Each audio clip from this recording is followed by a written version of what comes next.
Welcome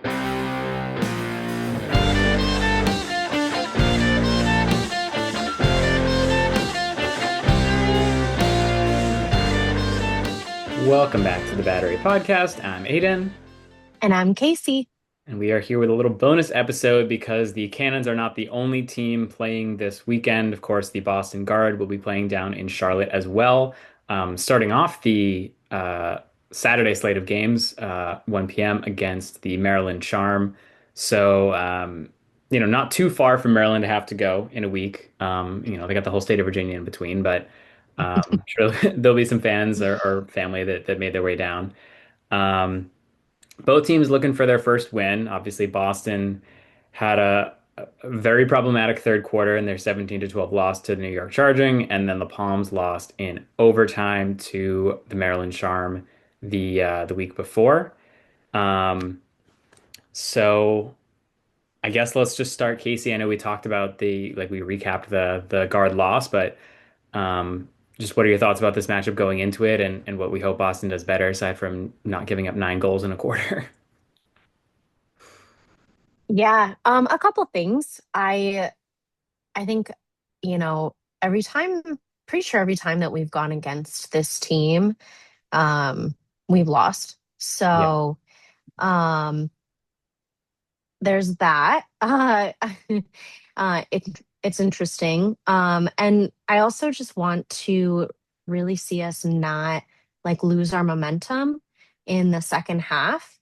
Um, I want us to, I think we can definitely do a much better job at that, at um, not just sort of depending so much on Charlotte. Like, obviously, we want to give the ball to Charlotte, and, chances are she, is going to score, or there's a good chance that she will. But um, I would like us to not depend on her as much.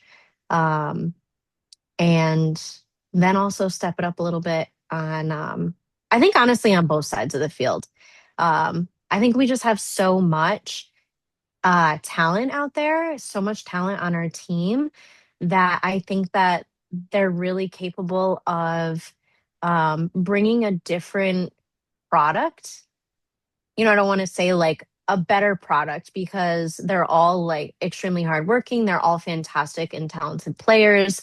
And they're definitely like going out there and they're giving it their all. But I just think that we have a better, or excuse me, a different product that we could bring with this team, um, when we go out there. Yeah, to talk about that, I know in our recap of their first game, we talked about how, it was worse in Champ Series, but a lot of their offensive game plans seemed to be like give the ball to Charlotte and let her do magic, Hmm. which did not really work in either situation in Champ Series or out in the field game in Rhode Island. Um, and and also like on top of that, Rachel Clark and Kenzie Kent, I think both looked like they had better, they had more points in that game, and it just looked like they were creating better opportunities for themselves and for their teammates. So you hope that rock gets passed around. Where I think the improvements have to start, and where I hope they are going to start, is on that defensive end. That third quarter, New York could score so many goals because it just seemed like they had the ball the whole quarter. Um, Boston did not really do well on the draws in Champ Series, which is not really an issue. Even like it's not really an issue until you get to overtime, but even in overtime, not that big a deal in the Champ Series format. But out on the field game, let me try to pull up the draw stats from that game. Actually, I have the Charm Palms game first, so I'm gonna look up the. Oh yeah, so the Palms did lose the draw battle against Baltimore a little bit, which Hmm. is optimistic for Boston. But um, okay, I just got a error message, but here we go. Yeah, so the faceoff percentage was 52. And there must be some decimal in there because it says 52 to 45 in favor of New York. So, one of those should be rounded up, I guess. But that third quarter, like it was just a run of draws that all went New York's way, and then Boston couldn't get a stop. Still only 3 defenders for Boston, so you figure they're going to be pretty tired by the end of that game. Um, but I know we talked about the sun potentially being a factor as well. At 1 p.m., that shouldn't be an issue.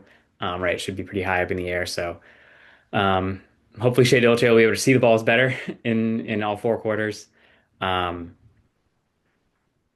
but yeah, I think just getting stops so that it doesn't, we talked about this with the Cannons and Whipsnakes game from last week too. Just when you don't have the ball a lot and the other team's going on a scoring run, it feels like you have to score every time you touch the ball in offense, and that um, that might be true, but that's still just not a very good recipe to get in the flow of the game and feel comfortable is when you have that pressure put on yourself.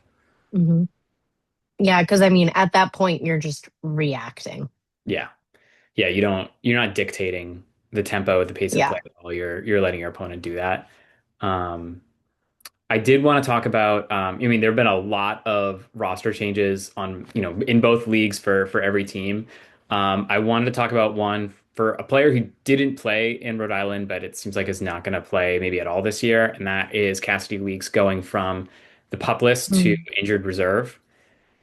And with how few games there are in the WLL season and how far apart they are, Hmm. it feels like that's got to be a designation because they don't expect her to play at all and just want That's you a to have bummer. free of a roster space. Yeah, because you figure, I mean, we've seen her in Champ Series 2 years now. Like she's such a beast on both sides of the ball that every game she plays in, she's going to get you a couple ground balls. She's going to push the ball in transition. She's going to cause a couple turnovers, get a couple goals or assists where maybe New York doesn't get 9 goals in that quarter. Maybe they score 7 or 8, and then when Boston gets that power play in the fourth quarter, then they're able to cut that down a little bit, just a little bit easier, and it makes that game closer.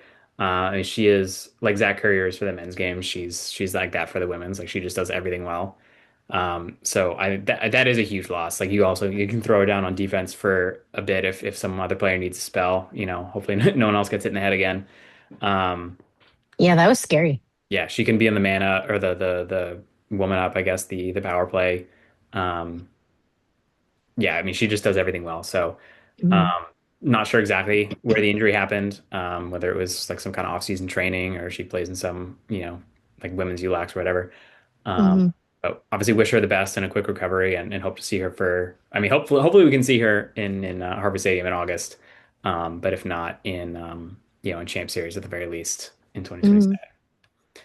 Um, Yeah. Yeah. You know, I think that some of the, and this is like a positive note, um, the is it the American Legion Memorial Stadium. Stadium? Yeah. Yeah. So I'm pretty sure that that's where some of the Boston Guard players had played and won back-to-back championships together. So when they were in college. So as I was thinking about it, I was like, you know what? I can just imagine like going back there with some of my teammates and feeling like butterflies and like feeling like this really good like I don't know, just a really good feeling, a lot of encouragement and excitement and nostalgia being back there. And so I'm hoping that that's going to bring a little bit of a different spark um, and just like a revived energy in the girls because they're all going to be back there together and they're going to be remembering the last time they were there, which was when they won the championship. Um, so, yeah, thinking and hoping that that's going to give us some good vibes. Yeah, honestly, I think that is a great like something to think about, and hopefully it does give him that inspiration because I think that's totally real, right? Like if you have a lot of good memories on the field, it's probably in the same locker rooms they were in Hmm. since they were um when they were playing in college. Or I think I'm looking it up. I don't believe it was national championships, but I think it was conference championships. Okay. Yeah, but I mean, same deal, right? Like winning your Yeah. conference, getting you that automatic bid. Because I was just trying to check the venues, but yeah, I read that it was the site of the ACC championships, or Hmm. it has been. So I guess UNC maybe was the host, whatever. Um, but yeah, I like that positive memories of winning there. And I know like on the opposite side, the Patriots talked about like going to places where they had lost the Super Bowl, and then I think it was actually right before the Malcolm Butler interception. It was like, oh my God, we're gonna lose here again, like this bad like energy. And then obviously things turned around, but um, I think you can. Is it entirely rational? No, maybe not, but it just gives you that positive, like it just puts you in a better headspace, or maybe conversely puts you in a negative headspace. Like I don't know who BC would have beaten in those ACC championships, but hopefully it's some players on the Palms. Like, well, they have a lot of UNC people, so probably it was actually. Yeah, I mean, if I know if I was out there, that would definitely have me pumped up in a different way than the other stadiums that we'd be playing in. Yeah, for sure. So yeah, um, I do think that this, like looking at like the numbers between some of the players, especially the goalies on the teams, I think it's going to be a really good matchup. Though they seem to have like a lot of things in common. Um, they're even, and that's even going back to like college days. They've won some of the same awards. They've been Tour-Ton finalists. Um, yeah, They won a a lot championship, of I think. similarities. So I think that that is going to be. I think that's going to make for a good game. Um, a good battle out there. Yeah. Um, and something else, maybe one of the last couple points here to talk about is the the turnaround for each team. So Boston played on May 16th and California played just last week. As we mentioned, a loss for both teams. Um, but how do you think the difference compares to Boston having, was it 3 weeks off versus um, California having that week turnaround, which is basically as quick a turnaround as you can have in the WLL? I mean, I think like with bye weeks and things like that, it's always like it's either going to really benefit the team or it's not, right? I think that I think that with these I think with the guard specifically, I think that it's actually going to be something that is I think it's going to be a good thing. I don't think it's going to be a bad thing. I don't really foresee it hurting our chances. And then with the Palms, I mean, that game was a pretty fun game to watch, right? So, um, I think that they might be coming off of that. Obviously, I don't really, know their players that well, but I think they definitely could come off of that loss. And then just really want to solidify the win with this one. But again, going back to the guard, if you look at where the at the rankings right now, yes, it's early, but we are, I believe, I think we're in the fourth Yeah. spot, and I think that we've got a -5 score differential. So we definitely we have a little bit more pressure to win this one because we've got to make some of that back, and we've got to get a win. Yeah. Yeah. I mean, like with only 4 games in the season for Boston to go 0-2 with, we'll say, like a -8 or more score differential would be, and like you absolutely have to win those two remaining games. Yeah. You have to win them pretty handily. Um, I say I'm definitely encouraged, that Maryland scored 18. That, it gives me hope that hopefully Boston, if they win the draws, if they can get enough possessions, that they'll be able to score some goals themselves. But also, we saw in Champ Series California like had such a fast-paced, efficient, high-scoring offense that with Boston being a little bit thin on the defensive end, I think Shea Dolce is a fantastic goaltender, and I think she's gonna help save Boston, and Mhm. hopefully she's gonna bail Boston out a little bit. But just with all the talent, like Emma Lapinto looked amazing for California last week. I think it was 6 points. She led the team. Let me pull that up to get exactly some of the leaders, but I know she was the leader, and did just really, really well. In her first game, right? Like she was just out of college. Yeah, Massera with 4 goals, Geiersbach goal, 3 assists, Anna Brandt 2 goals, and then Jill Smith 3 assists. So, um, they scored more goals than the Guard did, right? Like they scored 17. Boston scored 12. Um, So I'm a little bit worried. I think if Boston can get the majority of possessions, win the majority of the draws, I think that'll set them up really well. Because you definitely don't want to give players like Emma Pinto, Ellie Macera, and then Marie McCool came down like 4 seconds to go. Like they get the turnover, she just sprints through the whole defense and scores.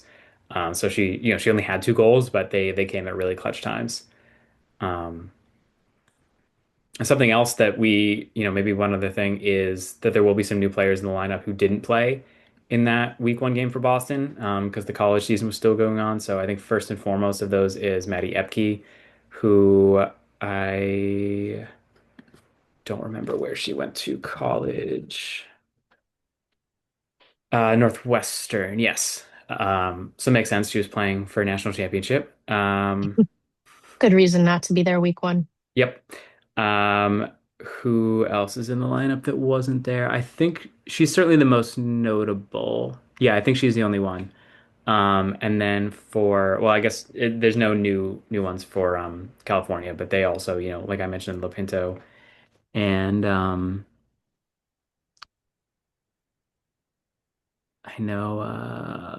think Muchnick and Katie Detweiler, I believe they were also 2026 grads. So, but I guess Epke being the new addition for Boston in the midfield, or no, sorry, attack, will be exciting to see what she brings out. I think both of us are still learning. I mean, we're all kind of learning about this version of the women's game because it is different than the Hmm. college game or any lower level. But I think we're still learning a little bit more. So I know the roster is a little bit bigger, but it's just 10 people out there at a time. So I'm wondering how that transition is going to happen of, running some of your attackers out as midfielders. I'm definitely going to keep an eye out for that on Saturday to see it's kind of how, because that trio of North Kent and Clark was really good. I think that was definitely a bright Hmm. spot for Boston. So how do you work Epke in there? Um, yeah, whether it's as a midfielder or you spell one of the attackers. I mean, hopefully Boston has the ball and is running around the offensive zone so much that one of those 3 attackers that I just mentioned needs a rest. Hmm. And we can work them all in that way, but um, probably not going to be quite that dramatic. We'll see. Yes, indeed, we will. All right. Anything else before we get out of here, Casey? I mean, yeah, let's do some predictions. Oh, of course. Yes. My goodness. I mean, so Boston gave up 17 in their first game. California scored 17 in their first game. So I guess maybe by that logic, you'd assume California's going to get 17 again. I don't think that's quite going to happen. You know, I, Something else about maybe Boston having more weeks off is it does give them more time to figure out what went wrong for themselves and Hmm. um, you got to figure that they're going to be a pretty different team than the Boston team we saw in Rhode Island, whereas California, they only have a week to kind of figure that out and scout for Boston. So hopefully it's a slight advantage to Boston in that way. Maybe 3 weeks is too much time to be thinking about it, but I'm gonna take the positive angle there. So I'm gonna say the defense tightens it up for some reasons and for coaching reasons. I think I'm gonna say Boston gets some more possessions. Let's go with a 16-14 Boston win. That's very, very close to what I was thinking. We're basically on the same page. I I do think it's going to be a close game. I will go I'll go 17-14. Okay. I'll say somebody's going to get 17. I'm going to say it's Boston, of course. Um but yeah. All right. So the Palms are definitely getting 14. We just hope Boston gets more than that. Sounds Yes. like, yeah. So, we get to double up on Boston, even though it's not our homecoming. Yeah, we've got, I guess, do you want to throw a prediction in for the Cannon since you couldn't be on our other episode this week? I know I missed you guys. I missed getting to talk last night with you guys. Let's see. I think feeling confident about the Cannons winning. Um very very excited to see the lineup out there together, see how that plays out. I think that I know we're gonna win. um, I think that the score is gonna be something around, and I don't remember what you or Jack said. I So don't know. hopefully I'm not going Oh, to Jack said uh 14-9. I think I said 14-13. okay. I think it's gonna be, I think it might be, I want to say it's gonna be a high game, but my gut is telling me no. Maybe like 15-12. That's pretty high scoring. Well, I wanted to say somebody was Sure. gonna, I wanted to say it would be like upwards of like 19 to like 15 or something, but let's not go crazy. So yeah, I'll say I guess 15-12 for the Cannons. And then what did I say for the guard? 17-14. Yes. All right. Yeah, let's hope. I mean, let's just hope we get 2 games in the win column for Boston. Really help out Hmm. both these, seasons, playoff hopes, especially for the guard. Hopefully you'll be watching along, or if you're in the Carolinas and you're a Boston fan, hopefully you'll be there in person. I think the Red Legion turns out a pretty good crowd for the Chaos games. So it's kind of nice not to be involved in those and not have the home fans against us. But um, yeah, I think it's going to be an awesome week for lacrosse overall. I think that fan base has really turned out. So we hope you are watching along with us, and we'll be back on Monday to recap those games, whatever the results. But until then, go Cannons, go Guard. Go Cannons, go guard. Boom. Boom.